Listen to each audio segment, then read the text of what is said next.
A November 2020 Medscape survey reported that more than half of physicians support the aid in dying. Allowing the practice of assisted suicide will help lower healthcare costs and relieve mental and physical pain of ill patients. Assisted suicide, also known as aid in dying, is when a physician gives their patient a legal dose of a life-ending medication to kill them. Most patients have received a prescription of an oral dosage of barbiturate, from consent of a patient, of course. Two physicians must confirm the patient's diagnosis and mental competence. In most cases, aid in dying is offered to certain physically ill patients who are confirmed to only having 6 or fewer months to live under the death with dignity laws. Most patients have a gestation period of 2 to 4 months. Physical assisted dying is offered in only a few states. The practice of euthanasia is only legal in 8 countries. Currently, aid in dying is offered to mentally ill patients in the United States. People who wish to end their life due to mental problems such as depression or bipolar cannot get help from a physician without compromising their doctor's medical license. The process to get approved for physician aid dying is a long and tedious one. The United States government should allow all 50 states access to aid in dying and lift the tedious restrictions in the death with dignity laws. The practice of physician-assisted suicide will save the healthcare system in the United States millions of dollars. End-of-life care is exceedingly expensive due to multiple hospital visits, the increased need for medical attention from specialists, medical costs, etc. Those with terminal illness are no longer able to contribute economically, physically, or mentally to society. Their extended assistance may be personally meaningful to their loved ones, but from an economic perspective, there are all costs and no benefits. Most cancer patients may face an out-of-pocket cost of nearly $12,000 a year on drugs.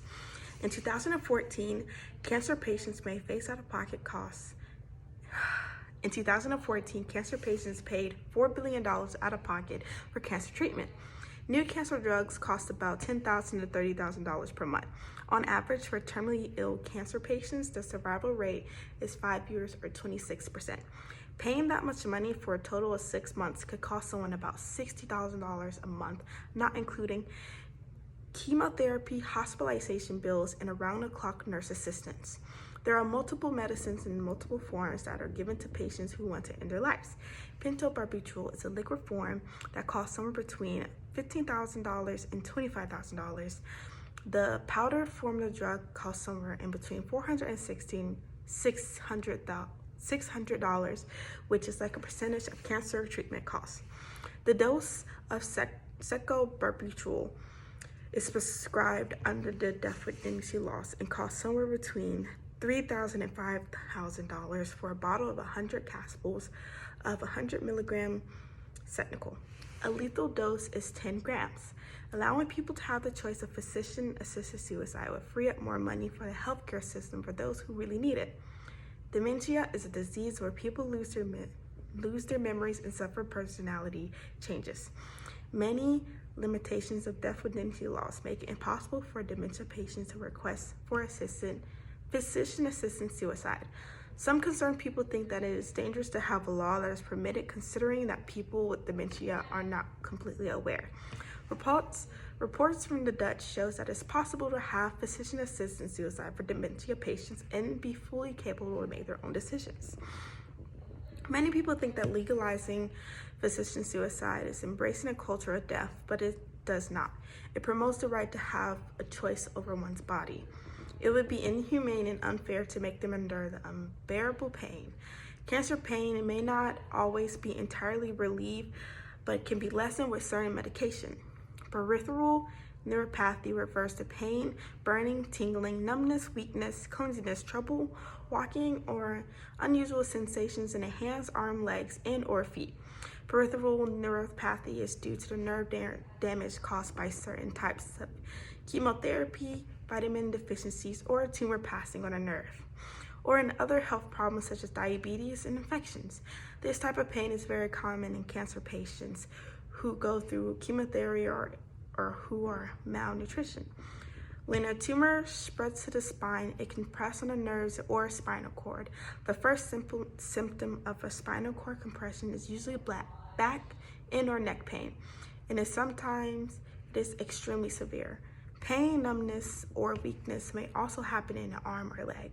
Coughing, sneezing, or other movements often make the pain worse. People usually have surgery to get the cancerous flesh removed so it stops spreading. Many people